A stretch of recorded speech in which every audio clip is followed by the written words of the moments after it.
Oh, welcome in. Welcome in. It's the Second Cup podcast, and we are halfway home at the United States Open Championship, just 36 holes away from crowning our national champ.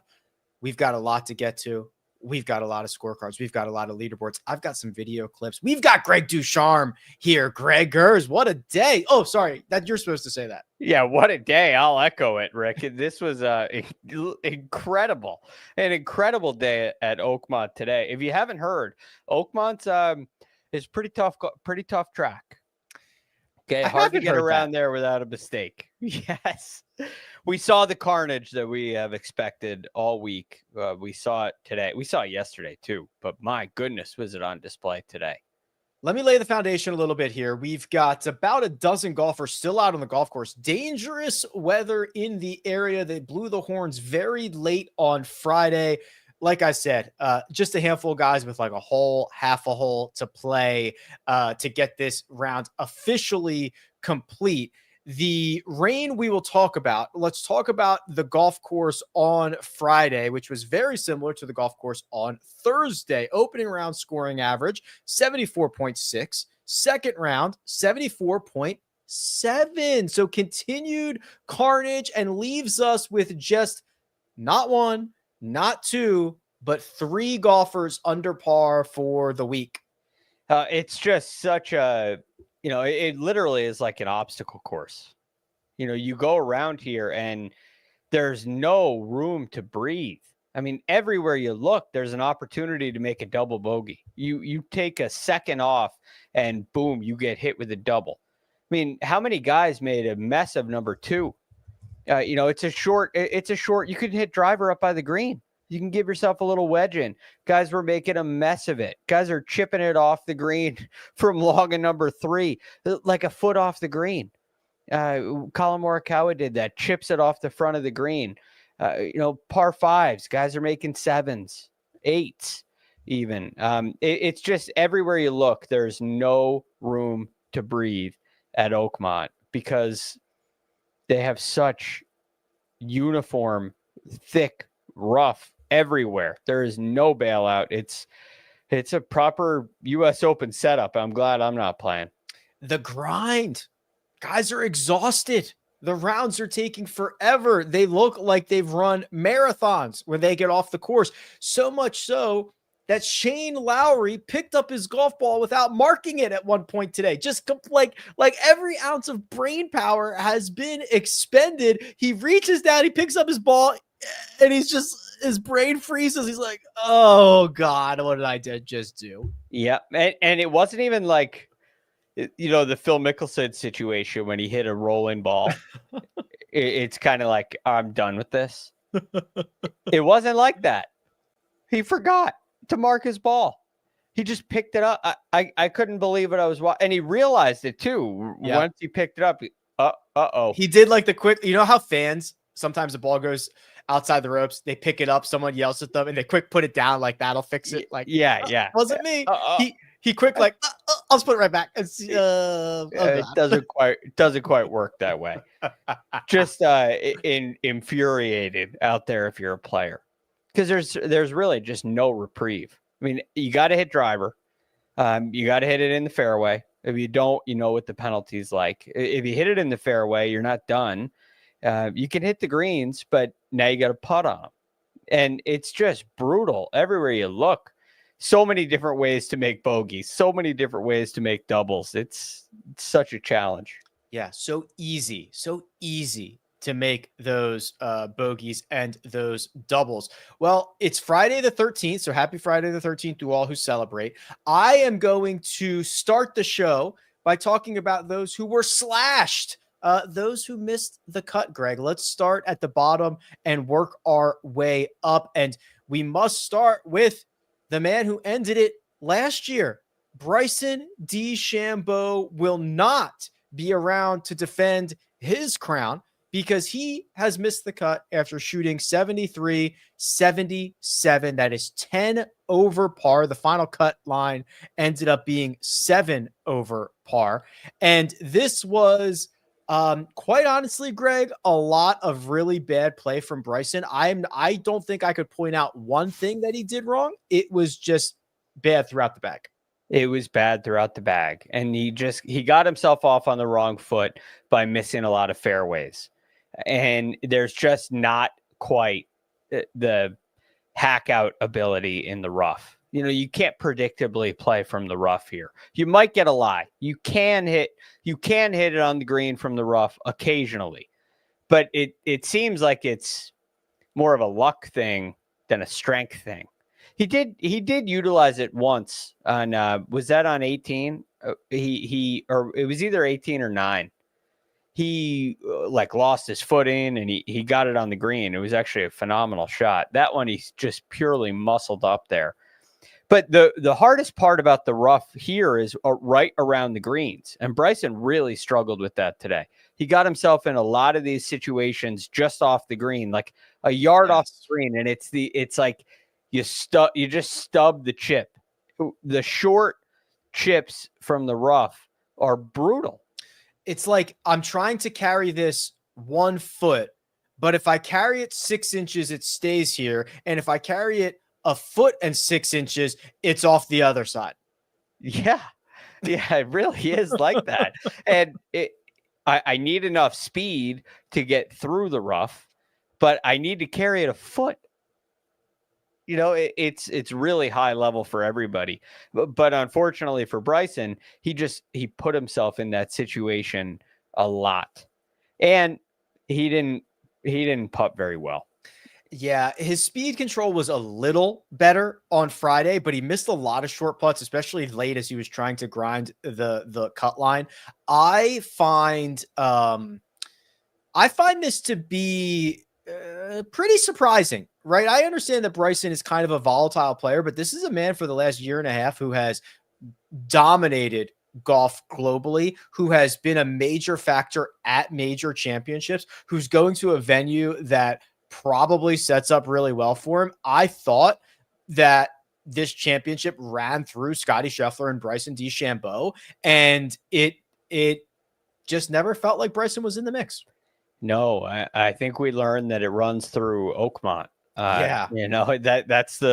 That's really where we are, and we're still there. One thing I find very interesting about Bryson's US Open record is he's got 2 wins.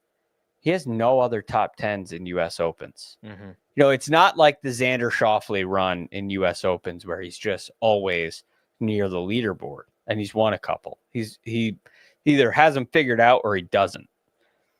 It's a fascinating thing to me. And look, these are little situations why you get behind the 8 ball off the tee. The strategy's not working. You get around these greens. It's just not working.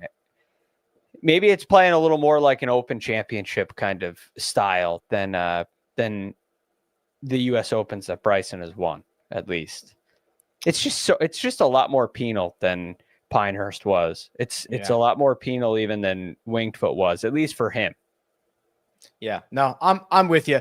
The other disappointing miscut for me was Ludwig Åberg. So he started out this championship, Greg, really well. He birdied his first 2 holes.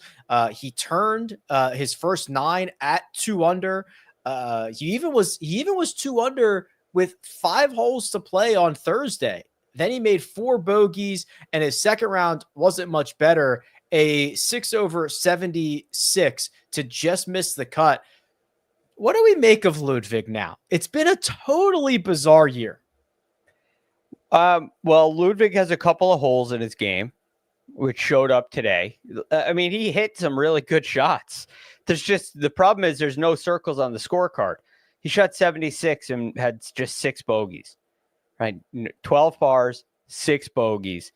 When he hit good shots, which he hit a number of them in there to between 10 and 20 feet, and got none of them to drop, literally nothing. Every time he missed the fairway, felt like he had to chip out. And, he got himself in a spot of bother at number 2, had to get up and down for bogey. Just a mess. And if you're just a little bit off, you need a really strong remainder of your game to hold you in it. And he didn't have the other factors. If he missed a little bit off the tee, he wasn't able to save it with anything else. So long term, I think Ludwig has some work to do on his game. I think his iron play can get better. He missed a lot of iron shots left today. I think his short game can get a whole lot better. I'm sure he does too. And putting can kind of come and go, but it's really that iron play and that short game that's separating him from the game's elite right now. Those were my most disappointing miscuts. One thing that will never disappoint me is that I've got a surprise that no one knows about that is about to hit our screen right now. And I can tell everyone that the big boy is running hot. I can tell you that the big boy is running to the last shuttle, and he is giving us an opportunity to pick his brain, Patrick McDonald. Oh, gosh, yeah, I'm running because someone was late on HQ singing the praises of Victor Hovland the entire time. That was me. And it's like, buddy, what are we doing? We still know Scotty Scheffler is going to win this golf tournament, right?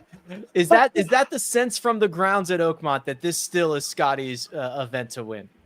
I don't have too many senses of the ground. Didn't get out too much today, unfortunately, just given the HQ responsibilities. Without you here with me, Rick, they're running me like Seabiscuit, unfortunately. We really do miss you. There was someone from NBC actually who was singing your praises, and I had to tell him just to shut the hell up. I was like, you did not say that about Rick Gehman. Wow.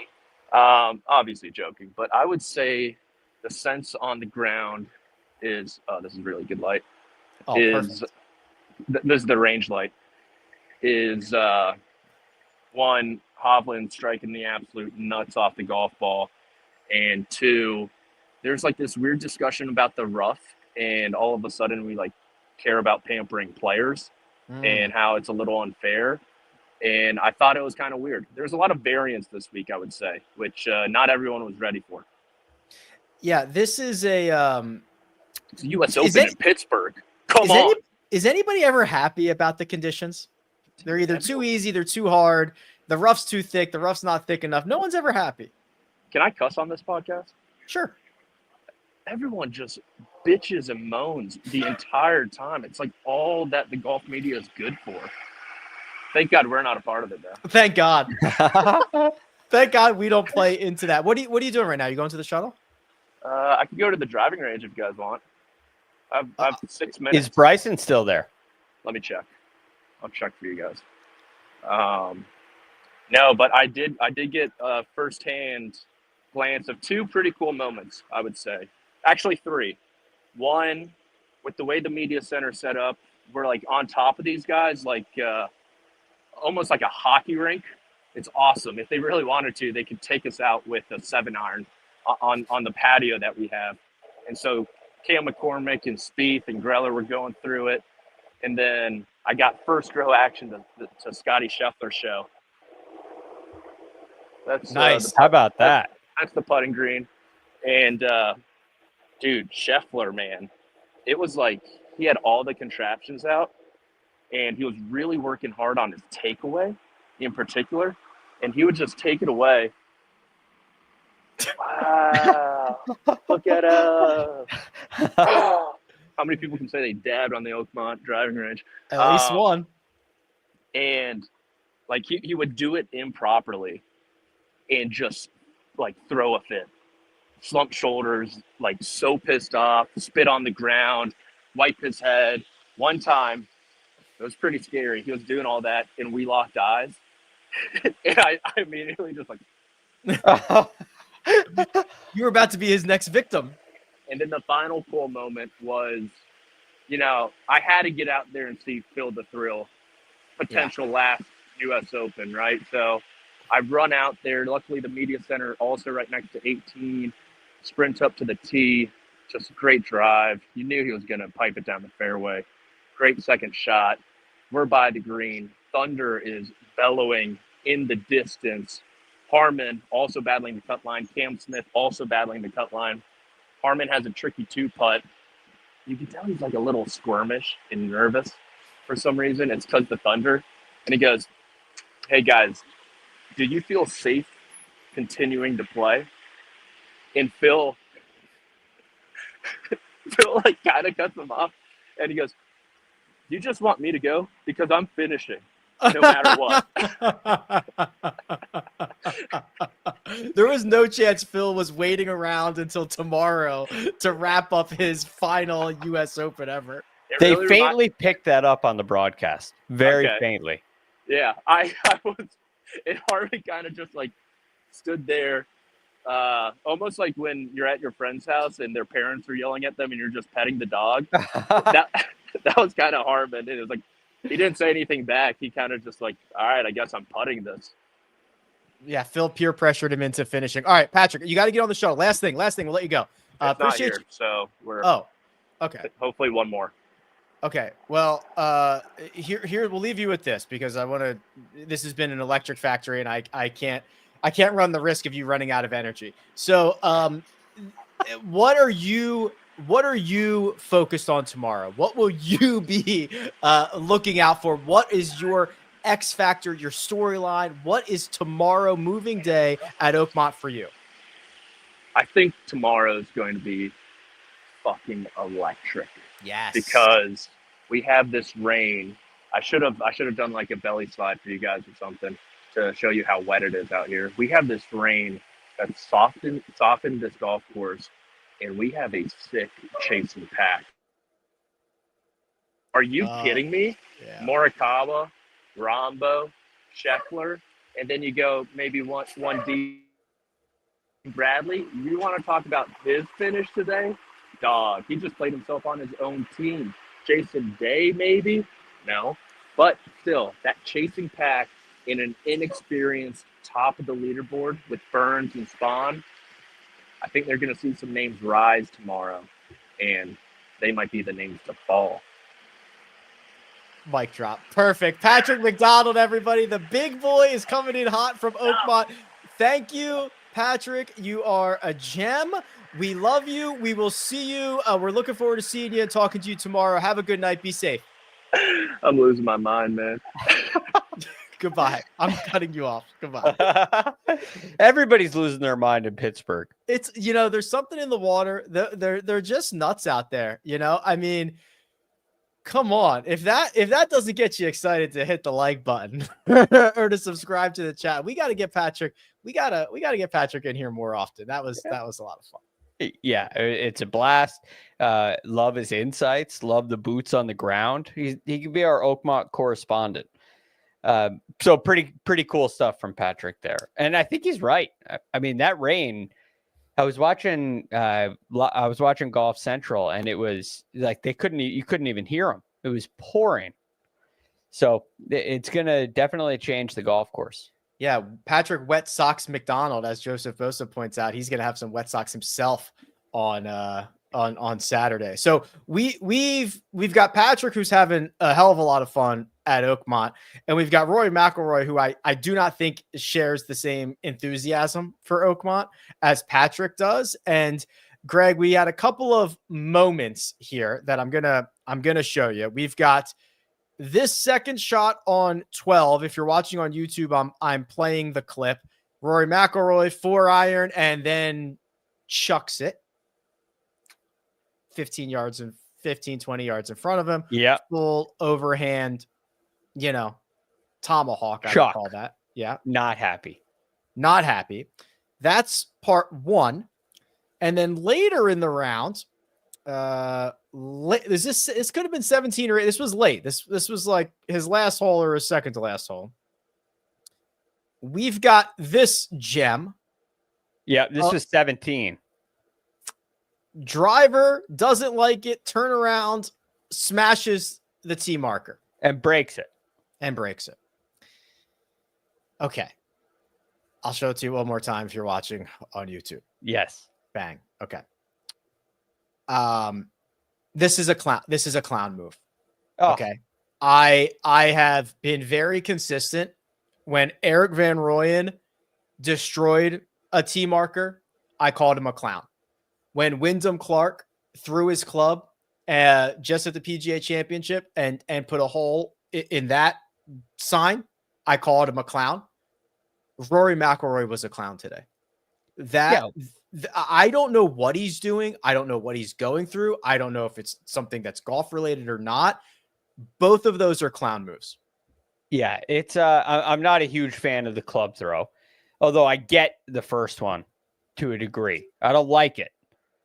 I wouldn't go as far as to say the first one is clown. When you start hitting a tee marker, full on clown. It's not. First of all, it's not your property, right? Don't hit it. That's just a very general rule of thumb. What are you thinking doing that? So not a huge fan of that at all. I don't like Rory's. I haven't liked Rory's attitude from the beginning of the week. I haven't liked it since the Truist Championship, quite frankly. It's been a really bad attitude for a guy that completed the career Grand Slam this year. Yeah, here's the scorecard. He made the cut. Okay, so let me remind you of that. Rory McIlroy is going to be around for the weekend. He shot a 72 today, which was about 2.5 shots better than the field average. He's in a tie for 45th, despite what you're seeing on the screen right now, which is a double on number 1 and a double on number 3. The game's not sharp. We've kind of known that. What is it about his play that is the headline for you this week?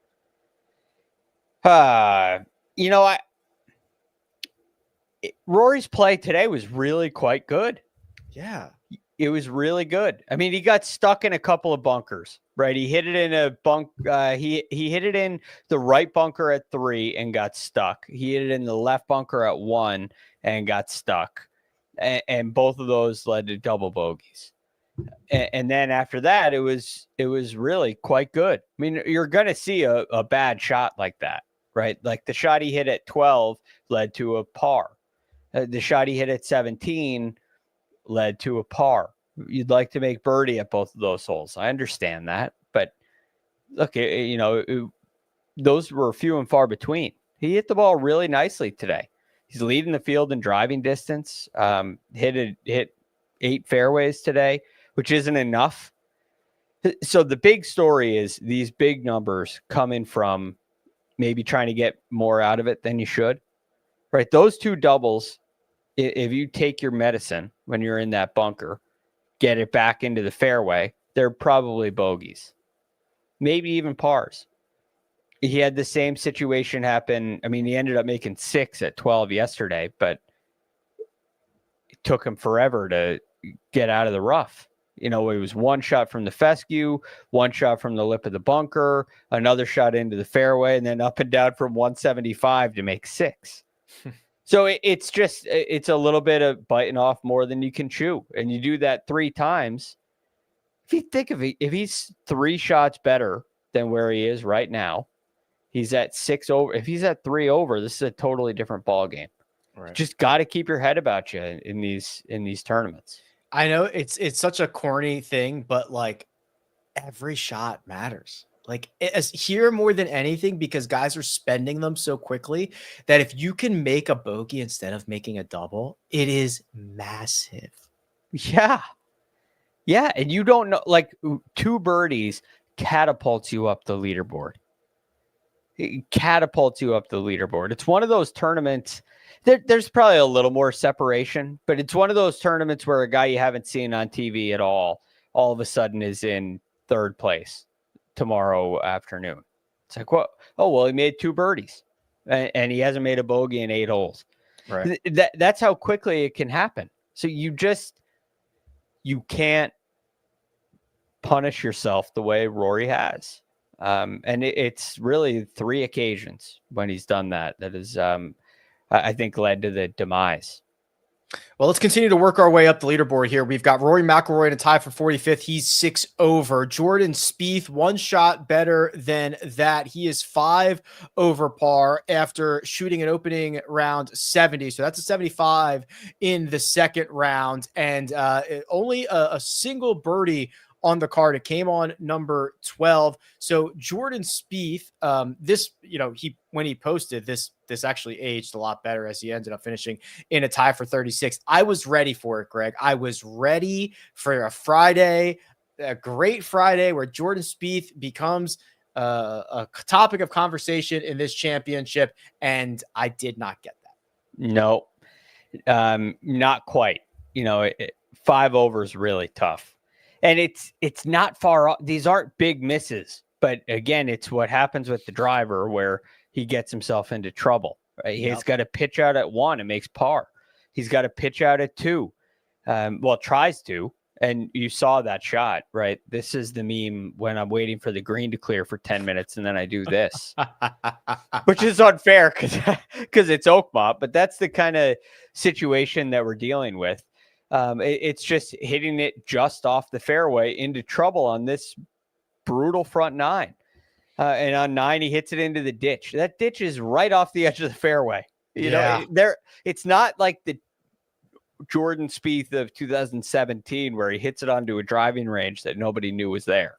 Yeah, he hasn't hit it on the interstate yet. No, he's keeping it tight, and it's just a shade off. It was just a shade off today from being really good. The difference between this round and a round of 70 is measured in feet.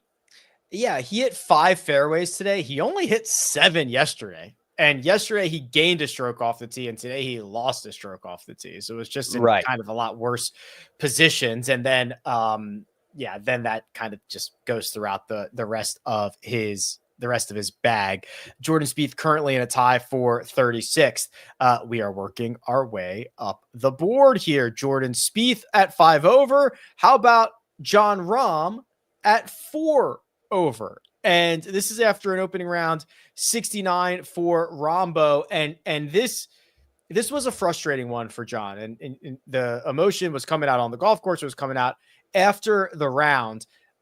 He has flushed the golf ball. Okay. Yeah. He's picking up over 5 strokes on approach this week. He only made 44 feet of putts that lost 2.6 strokes to the field. He is very frustrated on the putting surfaces right now. Yeah, I understand it. Because listen to this. So he makes this double at 11. He hits it just over the green. I thought he hit a pretty good shot in there, but it gets through the green. He chips it to 20 feet, 3 putts for double. Makes birdie at 12, and hit it inside of 2 feet. Okay, so he makes a 1'7" birdie putt from 2 feet. He hit it there from 197. On 13, he misses a 6-foot birdie putt. On 14, a 14-foot birdie putt. On 15, an 8-foot birdie putt. On 16, a 17-foot birdie putt. On 17, a 7-foot birdie putt. And then on 18, he misses the fairway, has to chip out, and makes bogey. To add just a little more insult to the conversation. Just to twist the nut. It's maddening. Now, on the front 9, he didn't hit it quite like that. But it was a little looser on the front 9. But that performance from 12 to 17 was, he could have made 6 birdies. Let me ask you something, because I've got this working theory that I'm putting together right now about these putting surfaces. And my evidence is the frustration that Jon Rahm has discussed. And there was a lot of hot mics on Jon Rahm where he was in disbelief about the direction that these putts were breaking in. Bryson DeChambeau similarly, but the ball was wobbling quite a bit. Scotty Scheffler gets very upset on putting surfaces that are very fast because of that friction conversation that we've had. So my understanding about this on very fast greens is there's nothing for the ball to like grab, like when it's trying to turn into the cup. And I think what we're seeing and I want your opinion too on this, Greg, is like, are these greens so fast that they're not breaking in the way that they think they're breaking? Because balls look like they're wobbling a lot more, and these guys are incredibly frustrated about it. Well, put a ball on a table that's not quite level. Right, put a golf ball on a table that's not quite level and watch what happens. It just kind of wobbles around. Yeah. Right, it wanders. Put on a hardwood floor. Just the ball wanders. It wobbles. Any little bump, any little tilt in the grass is going to affect the ball a lot more. So what happens when you, like, I worked at this place that had relatively flat greens, but they would roll in the fall in the Northeast so fast. And what happens is you start to see break that isn't there. We used to call them ghost breaks. It's like it can't be straight. Right. Right. If there's any bump in the grass, it gets it offline. Well, it gets exaggerated. So it is an extremely difficult challenge. And the hardest thing is when you have to hit putts downhill or even level putts with a lot of break. Those putts are downhill at some point as well. So you have to hit them really soft. And now you lose an element of control for sure. And that's why these tend to turn into ball striking contests. That's why Augusta National is such a second shot golf course, because you can't put yourself in those situations. So look, this is like at the highest level of golf. Green speeds have gotten extremely fast over the years. There was a time when Oakmont's greens ran at 9 and were like 2 feet faster than the rest of the world. Yeah. Could you imagine greens running at a 7 being like the average? Average country club greens. That's like my carpet. Yeah. That's why winged foot greens are designed the way. That's why there's so much movement in them, right? That's why Oakmont's greens are designed like that. I don't see it getting faster than that. I don't think we can play greens that are rolling at a 17 in 5 years or in 20 years. Good call. Yeah, if this keeps going, it's impossible. Yeah, I don't understand how it could possibly happen. You have to hit the ball so softly that you eventually lose control. And you end up in a place where any imperfection. I mean, they're on normal greens. There are putting studies on this.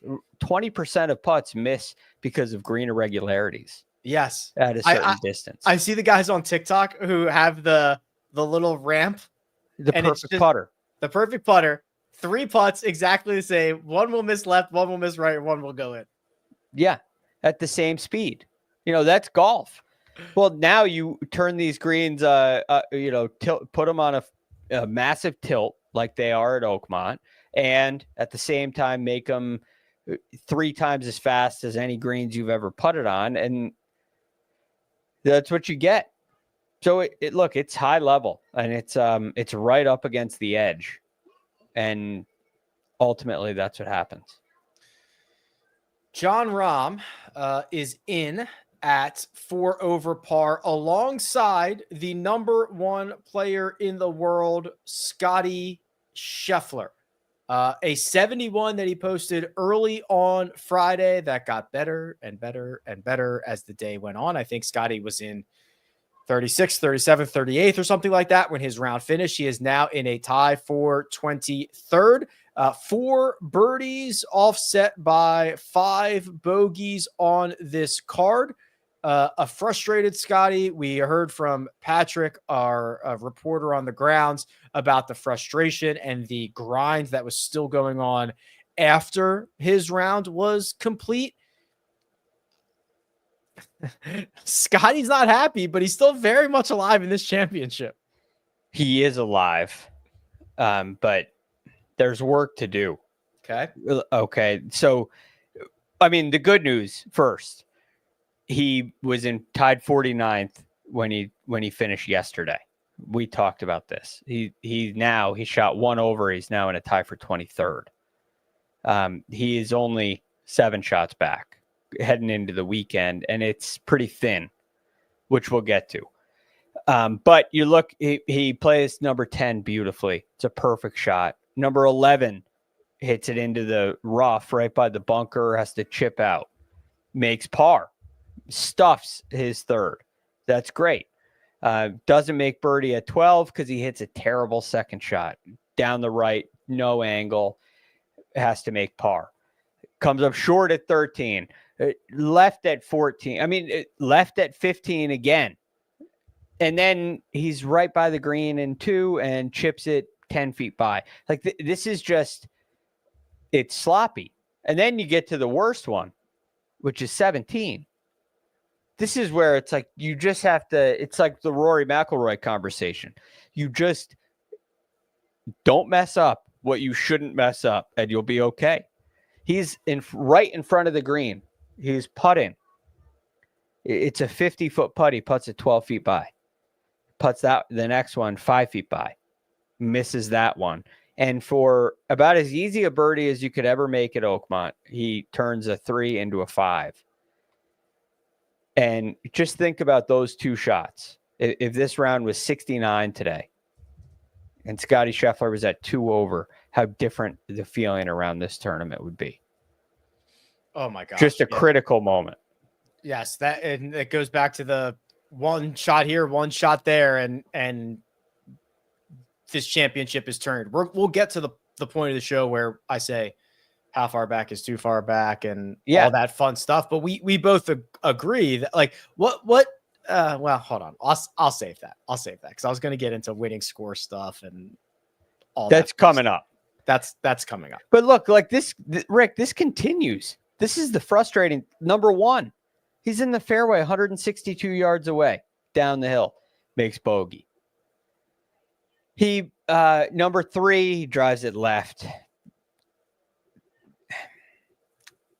Just got to hit that fairway. From there, he was all right, I guess. It's 9. He drives 9 was the last bogey. He drove it right and had to pitch out. He saved this round on the front 9, which was the much harder 9. He made 3 birdies. Do you anticipate the weather tomorrow or the potential weather that we're going to have the rest of the way making this course easier or harder or the same? Well, here's the thing. We don't know if it seems like it's going to rain tomorrow. Agreed. So if it's raining, harder. If it doesn't rain tomorrow, which I guess there's like a chance, even the meteorology reports are like, they don't quite, they're having a hard time getting a handle on it. The level of confidence is not high. Yes. Which is, it never happens. Yeah. Anyway, if there's no rain and it's softer, I would say easier, but only slightly. Like, this is not a hard golf course because it's so firm. We're not seeing balls bounce off the green. Although we did see a couple of JJ Spawn got a ridiculous bounce at 18, but that was kind of few and far between. You know what I'm saying? It's like you could, if you were playing from the fairway, you could stop your ball. You could spin your wedges back. You could get control of all those things. The difficulty is just how penal it is if you miss by a foot. Right. And now that rough is going to be wet. And now your wedge shot coming in to what Mark talked about on Tuesday. I mean, that is very much in play. Your third shot with a wedge, you got to now control your spin. Otherwise, see you later. Also, well, go ahead. What about mud balls? They will be a factor. Yes. Which is just what you need. It's the one. Oakmont hasn't been hard enough yet. You need mud balls. Yeah. Yeah, I think harder. I think harder too. And it's not like, the USGA could conceivably find pins, no matter how receptive and soft and even, quote, slow the greens are running. They can find pins that are on slopes that are still difficult to access no matter what. And they will. Right. They will. again, all the rounds that I've watched, all the mistakes that I made, there are mistakes on the putting green for sure. But it's like, it's not the firmness that's causing the problem for these guys. So like a softer golf course, it maybe takes a little edge out. Maybe you hit more fairways, but I don't see it making a huge difference like I normally would. You miss a green, that chip shot is still just as difficult in wet, thick rough. I still think you're at double bogey risk all over the place from a miss. So at the beginning of the week, I was like, all right, the rain should take a little edge out of this place. But after watching it in what I would consider what appear to be receptive conditions, it is still brutal. I'm with you, brother. Brooks Koepka followed up his opening round 68 with a round of 74. That's 4 over. It puts him in at 2 over par for the championship in a tie for 8th. Got off to a really good start here, Greg. He birdies 11 and 12. Wait, did he start? Yeah, he started. Yeah, he started on the birdied back. 11 and 12, and then made some messes coming in. His ball striking is still solid. He was great off the tee. He was great on approach. His short game let him down a little bit. Only 2 out of 9 scrambling, and he lost a stroke on the putting surfaces. Yep, the putting definitely could have been better. He gave away a short one at 12. I thought he played a great shot from a bad lie at 12. Probably should have walked away with, if not a 4, probably should have walked away with a 5. You know, he didn't have a gimme putt there by any means. So, but ultimately it was a similar story, right? A couple tee shots into a bad position. He 3-putted number 8, which was kind of careless. But you drive it into a bunker at 9, unable to get up and down because you got to pitch out. Same thing happened at number 1.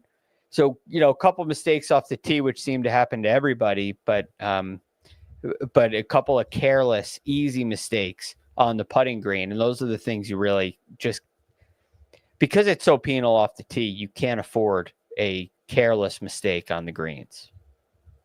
No, I agree. So let me also, you know, I'm trying to look at this lens through the stat sheet and what I'm seeing. And I think that Brooks is one of the harder guys to figure out. You know, he plays everything very close to the vest, but he has talked a lot about, you know, the work that he was doing leading into the week. And I wonder if, as the week goes on, you see guys, and this is not just for Brooks, this is for a lot of guys who are going through things, it's easy to fall back into old habits as the week goes on because you're not getting that constant attention of practice and making sure that every shot is hit, you know, with your proper takeaway and all this stuff. You have to go play very high stress tournament rounds. So guys who are working on things sometimes get off to really good starts, and then it kind of fades as the week goes on. And I'm wondering if that might be the case for Brooks this week.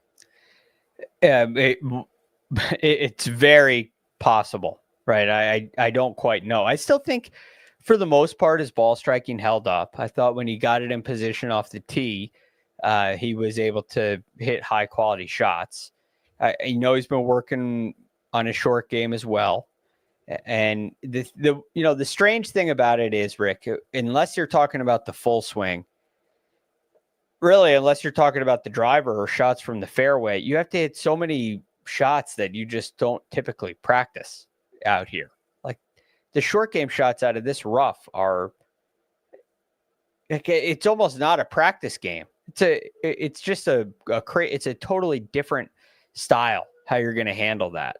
There's certainly a technique to it. I think they have that, but it points more to the mental aspect, which I just wonder how sharp Brooks is mentally. I know what he's done in the past. I know he's capable of it, but is he ready to go, 12 rounds, which is what these 4 rounds, literal 4 rounds, are going to feel like. Last time that Brooks Koepka won a major championship, it was at Oak Hill in Rochester. He was going toe to toe with one Victor Hovland for very much of that championship. The big 3, the only 3 under par starts with Victor in solo third as he cards a round of 68 that was scorching. Birdie on 10, birdie on 12, eagle on 17, a chip in there. He was 4 under through 8 holes before stumbling a bit coming in. But Greg, the front side was playing much more difficult, and Victor was very positive about his swing after the round, which should be stunning because the Victor scale is completely doesn't make any sense. No, but he's doing this is the first guy we've talked about that I feel really good about. All right. Right. Now you have the mistake at number 2 where he hits it into the rough and then into the bunker and then has to go outside. It was a disaster. Right. One hole. I can't believe how often number 2 gets guys. Right. It's classic Oakmont. Anyway, what he is doing with his iron play is just, they are all coming right down the flagstick. Yeah. It's just a beautiful thing to watch. This swing looks really good right now, as good as I've seen it in quite some time. And as a result, he's hitting a lot of greens. He hit 14 greens of regulation today. He hit 6 fairways, but I look much more to greens of regulation than I do driving accuracy. If you're just looking at a stat sheet, because it tells you not a lot of time in the thick rough, right? You get some intermediate cuts, you get a couple fairway bunkers with a reasonable lip to deal with, and all of a sudden you're able to put it on the green. You got to hit a lot of greens here in order to win. It's what DJ did, led the field in greens of regulation. Angel Cabrera was 3rd, and Tiger was 1st, who was also right there. Well, Victor Hovland's tied 2nd right now in greens of regulation. 27 of them. On pace for 54 greens in regulation. Does this move the needle at all for you? He picked up 4.1 strokes around the green, by far the best round of his career. 1.8 of that was the chip in on 17. So take that for what it's worth. It's still a 2-stroke gain around the greens. Are we, have we found something, or is that just one of those days? Well, the chip shot was cool for sure. Cool. Yeah. What I'm also fascinated with is that he was 1 of 4 scrambling. Yeah, that was the only one he got up and down, right? Yeah. So, I mean, I'll say this about a short game.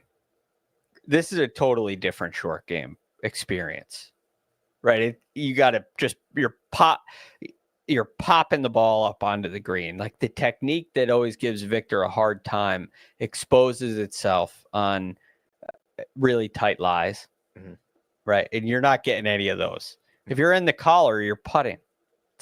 It's like a green. So I don't really think his short game gets exposed here. So that's what he did on obviously the complete opposite end of the spectrum. That's what he did at St. Andrews. Is every single green that he missed, he just putted it. Right. Right. And here, this is just it's hack rough. It's hack out rough. Right. So it's not like, and I'm by no means saying that it's easy. I'm just saying the separation between players, like Scotty Scheffler's chipping and Victor Hovland's chipping, are miles apart at Augusta, for instance. Yes. Here, they're not. I think it really plays into Victor's favor, not because of that statistic, just because of the way the golf course is set up. Drew says, how much was the putt worth on number 10 to start the round? So it was worth oh yeah, because that was off the green. Yeah. So okay, this is pretty fool's goldy here. So yeah, that was worth 1.6, and the chip in was worth 1.8. So that's 3.2 of this. And that's not. So that's not a chipping. Yeah, that's right. So we know how that goes. Yeah. But look, he hit 14 greens. That's the real story here. And the ones you miss, if you can get them around the green and knock it up and down and make bogey and not make double, that's great. Yeah, it really is. Speaking of great, hat tip, golf clap to JJ Spawn, who I was very prepared for the ejection after the bogey-free 66. He follows it up with a a 2-over round of 72. I don't have a scorecard here, Greg, but I will tell you the most impressive thing for me was that he bounced back a lot. He made bogey on 3, birdie on 4. He made bogey on 10, birdie on 11. He made 2 bogeys, 15 and 16, birdie on 17. This is a golf course that it is very easy to go on a bogey streak. For him to immediately nip those in the bud and get that stroke back goes such a long way, obviously, but that is something that I think he has done better than a lot of the other guys in this field. Yeah, it's been fascinating to watch. He's responded very well to any kind of misfortune. His chipping looks really good. His putting today kind of let him down a little bit compared to yesterday, but he also is just avoiding the hay, right? He hit 11 of 14 fairways. Yesterday, he only hit 8, but he wasn't really in the tall grass very often. So he's given himself a ton of opportunities. He's hit 24 greens of regulation. That's, a little from hitting that many fairways. You'd like him to hit a little more, especially considering that we're up near the top of this leaderboard. But very easy for him to eject. And I go back to what we talked about last night, Rick, that performance at the Players' Championship, I think changed the way that he views himself as a player. And I think he's sitting here saying, all right, I'm in this situation again, not, I can't believe I'm in this situation. And that showed today. Yeah, I thought he's done a great job of keeping everything in front of him. And I think he's got a very solid demeanor for this potentially unfair venue, right? I mean, I know, I saw his reaction on, I think it was 18, right? His ball just took like that massive, and he was looking at the ball mark like, are you joking me? But I still thought that was like, all right, shrug it off, clean up my ball mark and move on. I'm not going to dwell on this much longer. I haven't seen a whole lot of really good shots into greens get rejected like that. That's the only one that comes to my mind. I saw like Zach Blair hit a flag stick and it came back. I don't think that was a really good shot. There hasn't been a lot of that. There usually is in a U.S. Open. He handled it nicely. 3 men under par. Victor Hovland 1 under, JJ Spawn 2 under, and alone at the top at the halfway point, thanks to the round of the day, the round of the year, is Sam Burns, who shot a 5 under 65 that made me feel some type of way this morning, Greg, because this was awesome. When Sam Burns, I love Sam Burns. He is admittedly pretty boring, but when he gets that putter rolling, it is beautiful. When he starts throwing darts, it is beautiful. He hits it far. He's fit. He looks cool in his clothes. I love Sam Burns, and this was a very fun round for Sam. Yeah, he's got like a blue chip way about him, right? You think this guy belongs being in major championships, and we haven't really gotten a chance to see it very often. But this is last week going into the Canadian Open, like this trajectory has continued, which is really cool to see. I didn't really think it would heading into the U.S. Open, but that ball striking has gotten better and better and better this year. His putting has been the best in the world this year. It's been absolutely sensational. And he's kept up both of those things. And all of a sudden, you're seeing some swagger. You're seeing some confidence. He's letting it rip. And he's holding nothing back on these iron shots that are just like Victor Hovland, right at the flag. It's beautiful to watch. I've got a lot of Sam Burns stuff here. So the round of 65 was 9.7 strokes better than the field average. That is a ton. obviously. It is the best round in a major championship this year by any player.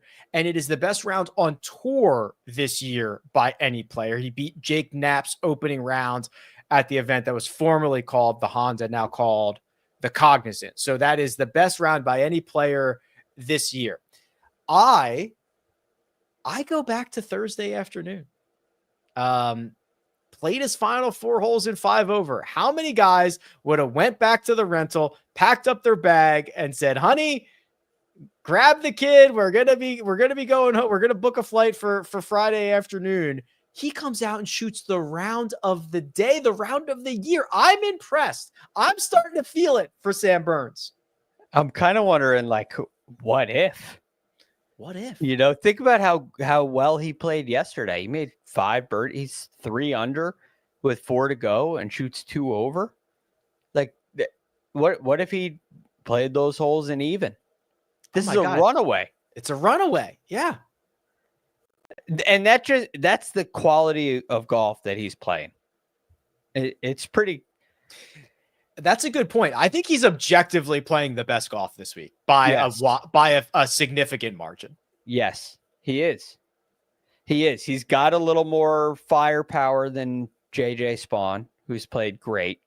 Victor, I think, has had some good fortune and he's probably 3rd on my list. Adam Scott, we talk about looking cool in your clothes. Dude, Adam Scott, we didn't talk about him. If I would love Adam Scott to shoot 70, 70, 70, 70 and win this at even par. It would just be like, that man needs a second major championship. I would love for even par to win a US Open. And I would love if Adam Scott did it with 4 70s. That would make my heart sing. Oh, it would be fantastic. 4 70s at Oakmont. Adam Scott was hitting a shot on 9 with the clubhouse in the distance. They were showing, and I was like, this is the most Oakmont thing I've ever seen. Like, he just belongs here. Right. It was fantastic. But I am definitely with you. Sam Burns has played the best this week. I wanted to pull this up, and I'm going to pull it up real quick. Is Sam Burns a closer? So here's the thing. It's a good question. Here's the thing. He wins a lot. Since 2021, he has 5 wins. Here are the guys who have 5 or more wins: Scotty, Rory, Victor, Hideki, Rahm. They all have 6 or more. So where I was going with this is I had this tweet ready last week, Greg, for when Sam Burns was going to win the Canadian Open, that I was going to say, here are the guys who have won 6 times since 2021. And the list is those guys only. So now I've got to throw the other guys with 5 wins in there, which are Patrick Cantlay, Xander Schauffele, and Tony Finau. But either way, incredibly short list. 5 wins since 2021 is a very short list. It's an impressive thing. And if you ask that as a trivia question, he'd probably get left off. Yeah. You know, like you'd forget that Sam Burns accomplished that. So he wins a lot. You also have last week when he gave away a tournament in mind. Mm-hmm. I have the Open Championship last year in mind when he got himself in the mix and completely ejected. I mean, do you remember that he hit that shot on the railroad hole, like into a different country? Yeah. Oh, he has firepower, and sometimes he points the barrel in the wrong direction. But has he learned from that stuff? You know, it's like JJ Spawn had a terrible playoff at the Players. Does that make him better, or is that what he is? That's why we play the game. The other thing is, Burns was historically an underperformer in major championships. Yes. But I think until recently, right? Wasn't Quail Hollow just his best? Wasn't that just his best major championship finish, or am I making that up? No, I think you're right. It might have been his only top 10. That's what I'm thinking. I can pull it up. I got it right here. You got it? Yeah. U.S. Open 2024. Oh, it was last T9. year's U.S. Open. Yeah. Okay, Pinehurst. T19. Yeah, okay. T19. I think he shot 67 in the final round. Yeah, so his only two major champions, or I'm sorry, his only two top 20s are Quail Hollow, which just happened, and the U.S. Open last year. Other than that, it hasn't been particularly great. No, it hasn't. I will say, like that Masters PGA Championships tends to matter. U.S. Opens, Wyndham Clark didn't have a top 10 before winning the U.S. Open. It happens sometimes in these crazy setups. So he's played great. He's the favorite at plus 330. I think we sat here last night. I think you said the score after the second round, the leading score would be 3 under. I think you nailed that. And that is where we are, but there are only 3 guys under par. What is your sense of what this winning score is going to be?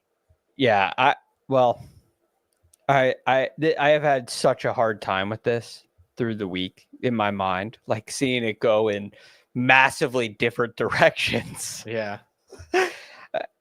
Ultimately, I'm thinking there's going to be a moment either Saturday or Sunday. There's going to be a period of time where the scoring gets a little easier. And I think you're going to see somebody win under par. I initially said at the beginning of the week 4 under. That seems like a real stretch after what I watched these last 2 days. Yeah, that seems like a real stretch. Yeah, it does not seem right. What did we have last night? 10 or 11 guys under par? 10. Exactly 10. I thought we'd have 5 by the end of the day. We're at 3. This morning. We have 5 at even or better. We had 19. We had 19 at even or better yesterday.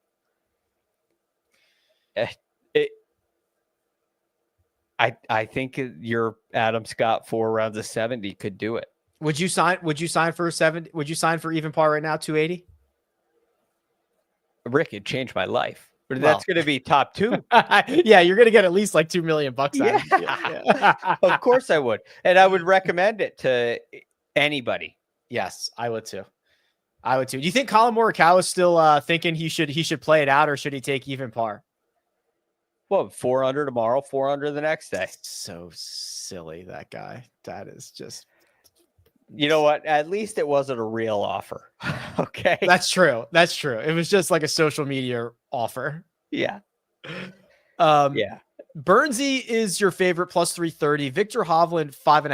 JJ Spawn 7. Scotty 8. He is not on the leaderboard that I'm showing on the screen right now. Ben Griffin 11. Adam Scott is 16. Everybody else is 22 to 1 or longer. Greg, this is the part of the show where I say, how far back is too far back? I don't know. I don't know. I mean, I have my instinct on how this is going to play tomorrow. But let's say it doesn't rain. Now, I'm not sure that if you miss the cut, you're too far back. Okay, that's fair. Like if you're at 6 under and there's no rain tomorrow. 6 over, yeah. 6 over, right. When I say 6 under. Yeah, that would be really good. I think you could go shoot 65 tomorrow. I think that's clearly out there. Yeah. The 4s are definitely still alive. Not only because of they are close enough to the top of the board, but that includes Rahm, Morikawa, Scheffler, Berger, and a handful of other very talented players. Could you, and you could also see like 68 over the weekend. Yes. Is not insane. Gets you to even par. Right. Gets you to even par. And then we have seen a 65 and there's a chance it plays easier, at least on Saturday, or maybe the whole weekend. So then in that case, the 5s have to be live because it is still very much possible. And the other thing is Sam Burns, JJ Spawn, Victor Hovland, Adam Scott, Ben Griffin. right? Those are your top 5. One of them could go and play really well and separate themselves. They could also all eject easily without even playing bad. That's the thing about Oakmont. You don't have to play bad to eject. When Rory turns in 31, well, when he turns in 30 tomorrow morning, will I think, oh yeah, the 6s are definitely live. 9's a long way back. It's a long way back. If I'm comfortable stopping at the 4s because you'd have to pass so many stars. Somebody ahead of you might also shoot like a 66, 71, or I don't know, but like I'm comfortable stopping at the 4s. I think that's the reasonable thing to do. If you think even wins, it's the 4s. Yeah. 6 under on the weekend. I don't think that's happening. I know you could go shoot a 65.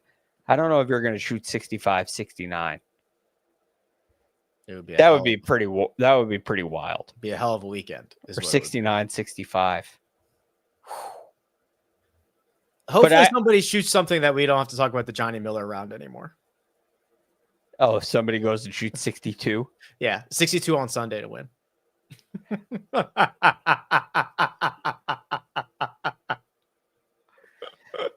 I would love to see that if even was the winning score. 62 on Sunday to get to even and win. Wow.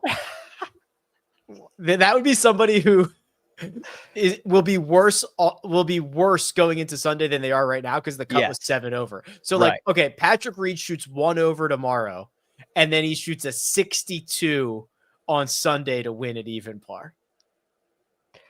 Mayhem. Oh my! They would just burn the place down. Oh, not even because of Patrick Reed. Anybody would be insane. Yeah. So look, I have not felt. I feel so unconfident in what's going to happen. I also agree that is also the takeaway is that I think there is going to be unbelievable movement. I don't know. It is going to be chaos on the weekend. I'm sure of that. I love the way Sam Burns has played. I love the way JJ Spawn has played. I think Victor Hovland is probably my guy right now.